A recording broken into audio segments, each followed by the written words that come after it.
सवाल संख्या 1। बिंदुसार के पुत्र का क्या नाम था? ए. अशोक, बी. चंद्रगुप्त, सी. बिंबिसार, डी. अजातशत्रु।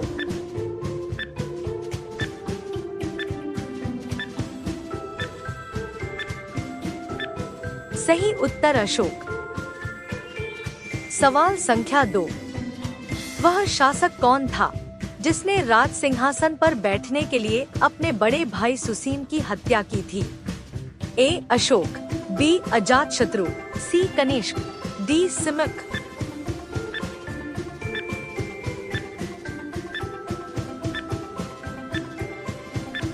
सही उत्तर अशोक। सवाल संख्या 3। भारत में अशोक का शासनकाल कब से कब तक था?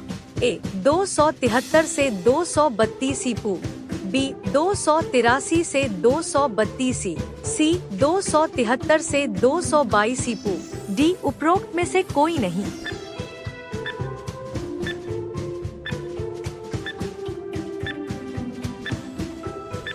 सही उत्तर 273 से 232 ईपू।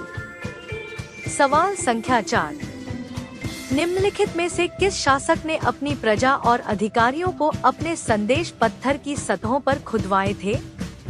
ए. अशोक, बी. चंद्रगुप्त प्रथम, सी. बिंदुसार, डी. चंद्रगुप्त मौर्य।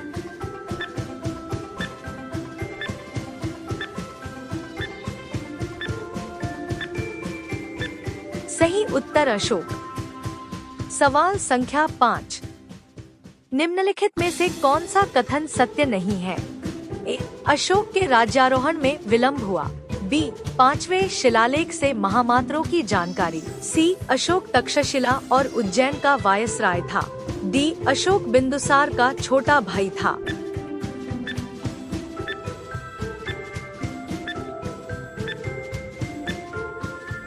सही उत्तर अशोक बिंदुसार का छोटा भाई था।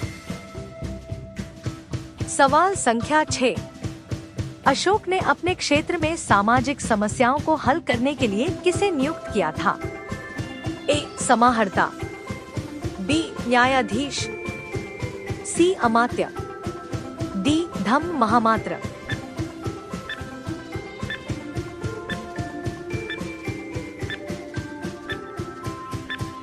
सही उत्तर धम्म महामात्र। सवाल संख्या 7। अशोक के अधीन मौर्य राजतंत्र का सबसे सही वर्णन निम्नलिखित में से कौन सा होगा?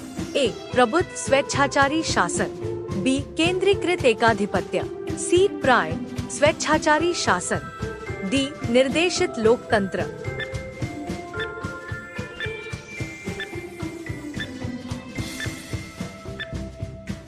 सही उत्तर केंद्रीकृत एकाधिपत्य। सवाल संख्या 8। अशोक की प्रशासनिक नीति में भारी परिवर्तन किस घटना से आया? ए. तीसरी बौद्ध परिषद, बी. कलिंग युद्ध, सी. बौद्ध धर्म को अपनाना, डी. मिशनरी को सीलोन भेजना।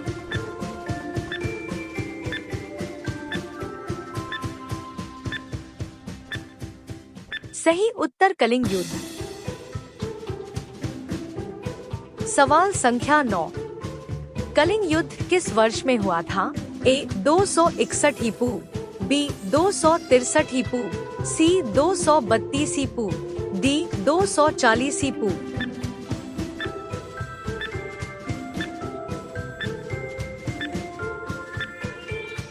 सही उत्तर 261 ईपू।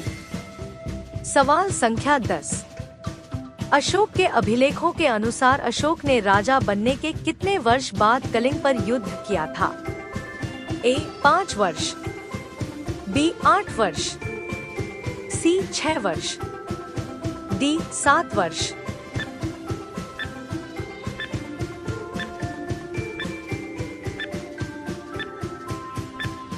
सही उत्तर 8 वर्ष।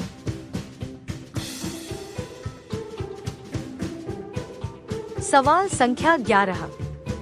किस युद्ध के बाद अशोक ने भौतिक अधिग्रहण की नीति को त्याग दिया? ए. कलिंग युद्ध, बी. झेलम के युद्ध, सी तराइन के युद्ध, डी मगधम युद्ध।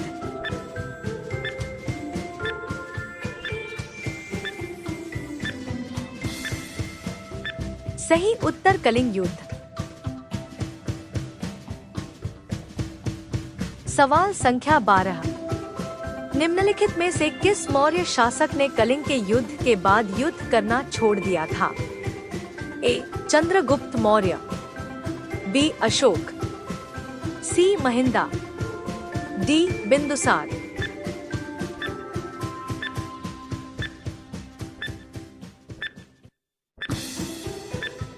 सही उत्तर अशोक।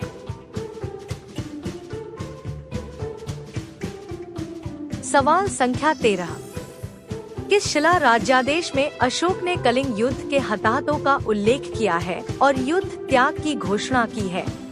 ए मास्की राज्यादेश, बी शिला राज्यादेश 13, सी शिला राज्यादेश 11, डी शिला राज्यादेश X।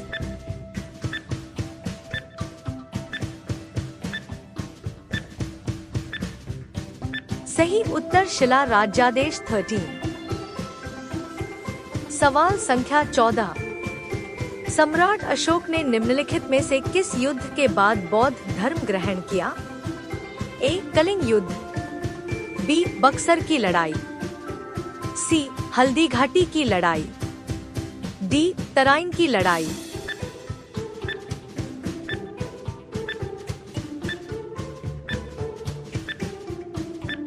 सही उत्तर कलिंग युद्ध। सवाल संख्या 15, अशोक ने किस बौद्ध साधु से प्रभावित होकर बौद्ध धर्म अपनाया?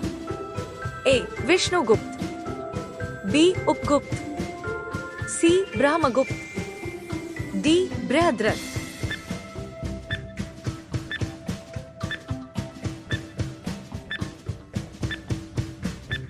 सही उत्तर उपगुप्त।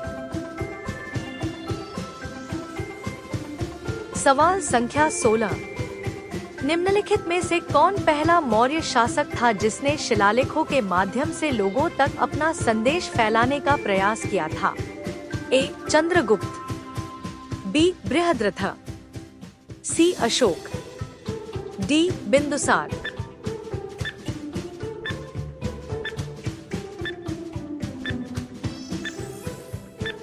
सही उत्तर अशोक। सवाल संख्या 17, निम्नलिखित में से कौन अशोक के अभिलेखों को समझने वाला पहला विद्वान था? A Alexander Cunningham, B James Prinsep, C James Taylor, D V Gordon Childe.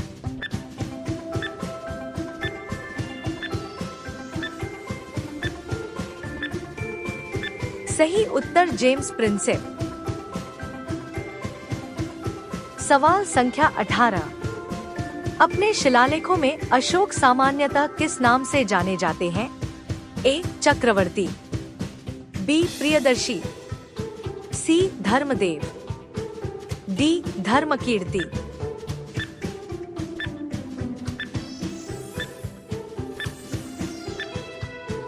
सही उत्तर प्रियदर्शी। सवाल संख्या 19, अशोक के शिलालेख किस लिपि में लिखे गए थे? ए मगधी, बी ब्राह्मी, सी पाली, डी देवनागरी लिपि।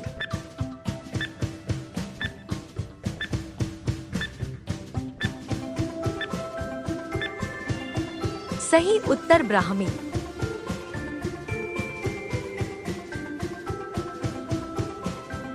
सवाल संख्या 20, अशोक के शिलालेखों में प्रयुक्त भाषा कौन सी है? ए संस्कृत, बी प्राकृत, सी पाली, डी हिंदी।